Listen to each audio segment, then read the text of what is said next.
Hello, Charlie TCG here. A question a lot of people have been wondering ever since Mew VMAX won the World Championships in Yokohama this year, is it one of the best decks that Pokemon has ever printed? And today I'm going to answer that question. I'm going to talk to you exactly about the winning list, some of the lists that Mew kind of went to adapt to overcome all the counters that were dominating the meta against Mew VMAX, as well as some of the really interesting stats of the season where it's been legal in. So I hope you enjoy this video and it kind of helps you answer the question, is Mew VMAX one of the best decks ever printed? And it should be in the likes of Luxchomp and Haymaker of one of the hugely iconic decks that Pokemon absolutely adores.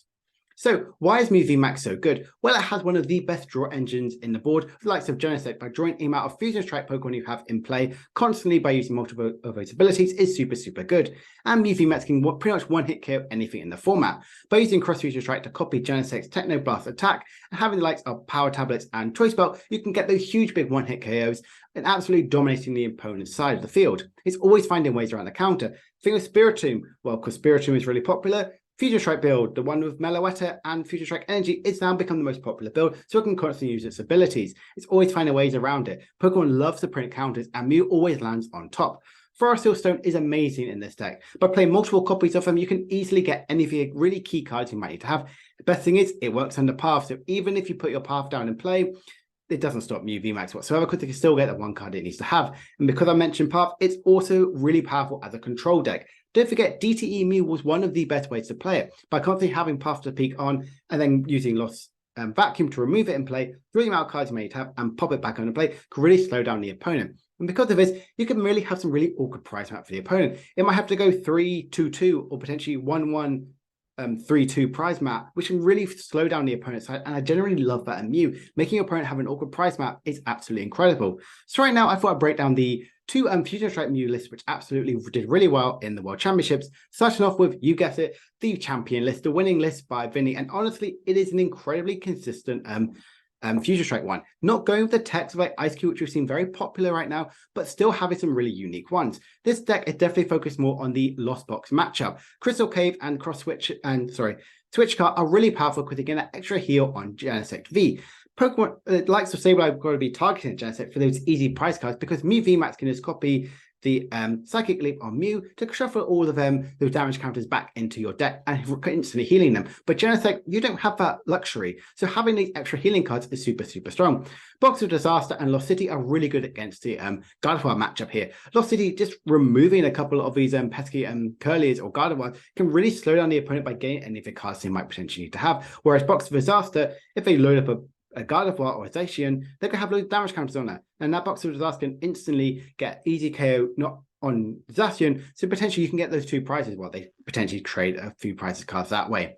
I think this list is really good, has that little bit of disruptive capability with Judge and Iona and Pelpad to shuffle them back in. 3 Forest Hill Stone and 2 Choice Belt is kind of the norm from where we've seen Mew VMAX. Choice Belt is still really relevant because going through the format, in Worlds format, we were looking at Arceus as an incredibly powerful archetype, and I generally think that's really good. And Forest Hill Stone, like I mentioned, is really powerful to get any of those cards you might need to have as well. Still having that disruptive with Path to Peak, and item card option to go for more of these 4 counts of these really key cards are super strong. I really like this and really consistent on World Championship list. It's very different from Azul's top 4 list. Here we're seeing the Ice Cube build here, and kind of not really going with the Lost Box answers, not having the likes of the Box of Disaster, not having the Crystal Cave or the Switch Card, going with the Ice Cube as well, and the Lost City I really like as well. Still just as consistent, and I do like that sort of capability. Doesn't have the Choreo what the other list has, an option to go for Feather Balls and Nest Ball, focusing more on trying to get your Mew VMAXs out as quickly as possible. This is just showing how consistent Mew VMAX is kind of evolving. The Fusion Strike build definitely became the most popular build purely because people were so worried about Spiritomb and technically Tinglu, but Tinglu doesn't really count because it's not really a really popular deck archetype. But I genuinely think Mew VMAX is super powerful. And if we look at the rest of the world, how it plays, you can see here it did incredibly well by winning the event, getting top 4, getting a top 8, a top 16, 2 top 32s, and 3 top 64 placements. Mew VMAX was absolutely incredible and doing super well at the event. All of them were the Fusion Strike build, because DTE build is not as relevant as much as it is right now, purely because people are a bit scared of Spiritomb. But from what we've seen in the meta evolving, Spiritomb isn't in everyone's decks right now, so Mew VMAX could potentially creep up to go back to the DTE control style archetype, which I think is absolutely incredible. So what I'm going to talk to you now is kind of looking at some of the really key sort of archetypes and this, how it did it in the seasons, and really talk to you exactly why Mew VMAX did absolutely incredibly well. So last season, from the 2022 to 2023 season, Mew VMAX was on a roll, winning 12 events. This is including some of the Asian ones as well. And Mew VMAX was nearly winning every single Asian event. It won the last, I think, 4 or 5 events there, which just shows how much people really still love Mew VMAX. 2 years into the format of it being legal, Mew VMAX is still doing incredibly well. 7 second places, 16 top 4s, 38 top 8s, 53 top 16s, and 86 top 32s. These are all from like ICs, regional, special events, the events happening in Asia around the rest around the world as well. Mew VMAX was absolutely dominating, and it is super, super strong. And you can exactly see why Pokemon likes to print some counters for this deck here. They didn't realize how powerful Mew VMAX would generally become. And literally, there's a couple sets in, they released like the Mighty Yanas, they released the Drapions, and obviously we saw the likes of Spiritomb got revealed. Literally saying basic Vs do not have abilities, constantly targeting that Mew VMAX's incredible draw engine and in the likes of Genesect.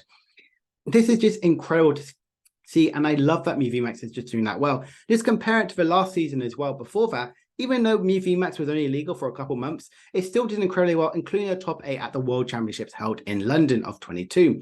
Honestly, this is so good to see that Mew VMAX is constantly going to be really well. Excited to see how it's going to evolve before it potentially rotates in April time.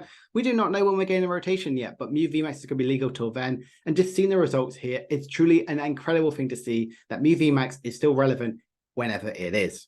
So let's look at some of the unique archetypes of Mew VMAX that's kind of having to evolve to adapt last season to keep up with the meta. So if we look at the DTE build, this is what Natitius did to win an event over in South Africa. And honestly, it's a very much a straightforward DTE Mew, focusing highly on the disruptor capability with Roxanne and Judge and Boss's Orders. Path to Peak and Lost City are really, really powerful. And then having the likes of the full bling on the DTE, using those cross-unit strike attack on Mew VMAX. This is very much the generic DTE build, which you've kind of seen here. You want to be destructive as possible with the Judge Path sort of build here, Boss's Orders to get any of the Pokemon you might want to have, and having the likes of Power Tablet and Choice Belt to get those big one-hit KOs you might need to get on those pesky V and VMAX or even V-Star Pokemon out in play. Really, really consistent build of DTE. I really like this build. Natitius had played this version of this list constantly throughout the Paldea Roll format, and Scarlet and Violet as well. And it really does show because it's absolutely incredible and well-deserved win in the end. Now looking at some other really interesting archetypes, we saw the Mew Aerodactyl or Mew Technology, which kind of got a sort of a name to it. This was before rotation happened. Mew was in a really weird sort of spot. Now, obviously, there were a huge amount of really strong archetypes out there, and it wanted to have an answer to the likes of Lugia. And Aerodactyl was that. By not having the likes of V-Star outside of Forest Hill Stone, Aerodactyl V's attack, if you can get that out, if you go first in bench Aerodactyl and your second turn, you get the Aerodactyl V-Star attack out play, making sure that they're not playing any of their V-Star abilities is super, super strong. It was a really unique archetype, which actually did pretty well at some events here and kind of branded the type of Mew Technology, constantly adapting, constantly evolving to the format. And you can really see that with the Leafy camera and the big charm to really make sure Mew VMAX was as beefy as possible. We even had the Flying Pikachu, which was played by Mahone's sort of crowd here, which was a really unique and interesting archetype. Because you're still playing loads of the DTE builds, it's really fun. You can just easily slot in the Flying Pikachu. It has an instant KO on your Lugias around there, as well as also getting the likes of Lost Box, which were doing incredibly well at the time. Having the Flying Pikachu out and play, making sure that they're not doing any damage to you, it's just a really unique and interesting archetype here. And Big Parasol stops the likes of Yveltal and Sableye from doing extra damage on that, or in case of Yveltal, getting those big, easy one-hit KOs on your guys. Still having the Path to Peak, Lost City, as well as Judge and Roxanne to be disruptive. Really, really unique way of how Mew kind of adapted to kind of stay relevant in the format. As well as obviously the one here played by Xander Perot with Dreepy. This was in a time where we didn't really play any of the big switching cards here.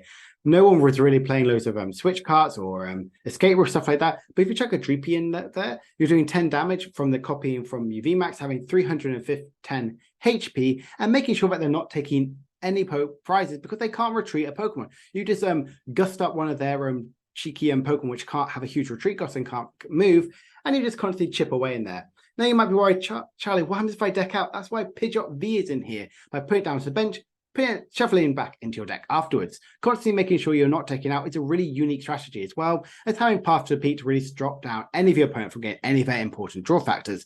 Really interesting and unique style of list here. I generally think this is one of the most creative Mew VMAX decks which was around last format.